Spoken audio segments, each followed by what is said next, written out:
한 주간의 HR 관련 소식을 정리해드리는 주간 인사노무뉴스입니다. 뉴스의 자세한 소식은 첨부 파일을 통해 확인하실 수 있습니다. 첫 번째 소식은 고용노동부 및 정부 지원 관련 소식입니다.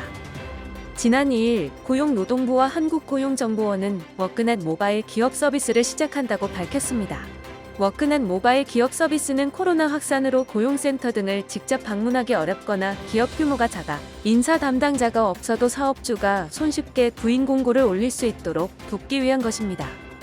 지난 6월 1일부터 7월 20일까지 코로나19 긴급 고용 안정지원금을 신청한 175만 명을 분석한 결과 영세자영업자, 특수형태 근로 종사자, 프리랜서, 무급휴직자 순으로 신청하였고 여성, 중장년 비중이 높은 것으로 나타났습니다. 지난 9일 정부는 2020년 10월 노동시장 동향을 발표하였습니다. 10월 고용보험 가입자 수는 1,423만 명으로 전년동 월 대비 36만여 명이 증가한 것으로 나타났습니다. 또한 정부 일자리 사업 등의 영향으로 공공행정, 전문과학기술, 출판, 통신, 정보 등 서비스업에서 증가폭 개선되었지만 도소매, 숙박음식 등은 여전히 어려운 상황으로 조사되었습니다. 제조업은 자동차, 전자통신 등에서 고용보험 가입자 감소폭이 축소되었고 화학, 전기장비가 증가로 전환되면서 감소폭 축소된 것으로 나타났습니다. 중소벤처기업부와 환경부는 지난 3일 2020년 그린뉴딜 유망기업택 지원 사업에 선정된 기업들을 초청해 출범식을 가졌다고 밝혔습니다. 그린뉴딜 유망기업택은 2022년까지 환경 및 에너지 분야 유망기업 100개를 선정해 기술개발과 사업화 등을 위한 자금과 그린펀드, 보증, 정책자금 등을 연계 지원하는 사업입니다. 다음은 채용 관련 소식입니다. 구인구직 매칭 플랫폼 사람인이 구직자 2,107명을 대상으로 부모 능력이 자식의 취업 성공에 영향을 미친다고 생각하는지에 대해 조사한 결과 63.9%가 영향을 미친다고 답한 것으로 나타났습니다. 영향을 미친다고 생각하는 부모의 능력으로는 경제적 능력이 1위를 차지했으며 인맥, 사회적 지위, 가정환경, 정보력, 직업 등이 뒤를 이었습니다. 고용시장의 코로나 충격이 장기화하면서 지난달 실업급여 지급액이 1조 원에 육박했습니다. 정부 주도의 단기 일자리가 늘면서 고용보험 가입자 수도 코로나 이전인 2월 수준을 일시 회복했습니다. 고용지표가 개선됐으나 실질적인 고용경기 회복 신호로 보기 어렵다는 분석입니다. 다음은 보상 관련 소식입니다.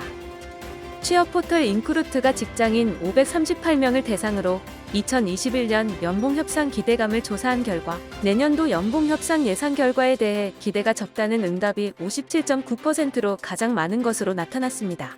연봉협상에 대한 기대감이 적은 이유는 코로나 여파로 꼽혔습니다.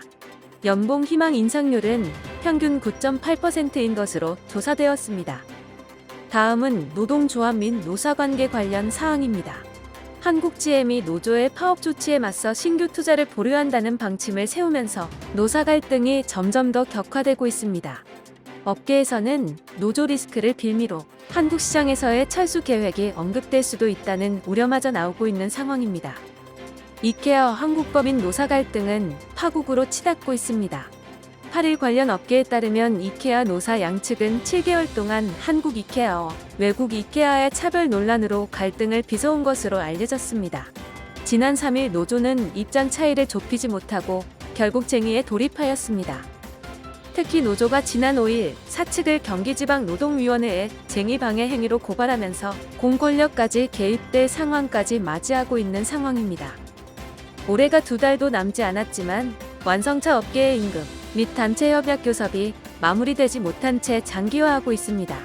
사측과 의견 충돌을 지속하는 사이 한국GM과 르노삼성자동차에 이어 기아자동차 노동조합까지 합법적인 파업권을 확보한 것으로 전해졌습니다. 삼성전자와 삼성전자노동조합 공동교섭단이 3일 단체 협약 교섭을 시작했습니다. 5월 이재용 삼성전자 부회장이 무노조 경영 철폐를 선언한 뒤 노사의 첫 공식 만남입니다. 상급단체가 주축이 된 공동교섭은 사상 처음입니다. 공동교섭단에는 한국노총 금속노련, 전국 삼성전자노조와 상급단체가 없는 사무직노조, 구미지부노조, 삼성전자노조 등 4개 노조가 참여했습니다. 다음은 조직문화 및 글로벌 HR 관련 소식입니다. 영국이 코로나19 제2봉쇄 조치에 들어가면서 휴직자 등에 대한 임금 지원도 연장하기로 했습니다. 현지 시간 5일 BBC 방송에 따르면 리시 수낙 영국 재무장관은 이날 하원에서 고용 유지 계획을 내년 3월까지 연장한다고 밝혔습니다. 고용 유지 계획은 기업이 직원을 해고하는 대신 휴직이나 휴가를 보낼 경우 정부가 월 임금의 80%까지 최대 2,500파운드 한화 약 370만 원을 부담하는 내용입니다. 아울러 고용 유지 계획이 실제 일자리를 보호하는지 아니면 단지 대규모 정리해고의 시기를 늦추는 것인지에 대한 논란도 발생한 것으로 전해졌습니다.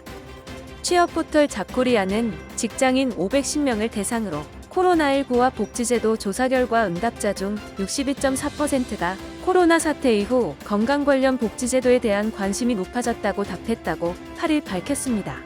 이들은 필요한 건강 관련 복지제도로 주기적인 건강검진 지원, 휴게시 수면실 지원 등을 꼽았습니다. 다음은 노무 및 법률 관련 소식입니다. 현대자동차 계열사와 계약을 체결하고 자동차 무게중심고 실직 업무를 맡은 용역회사에서 일하던 근로자가 소송을 통해 불법 파견을 주장했지만 기각됐습니다. 용역회사가 독립적인 실체를 유지하고 있다면 불법 파견으로 볼 수 없다는 법원 판결입니다. 삼성 SDI 근로자들이 임금 피크제 도입과 특별휴가제 폐지 등은 무효라며 회사를 상대로 소송을 냈으나 인정되지 않은 것으로 전해졌습니다.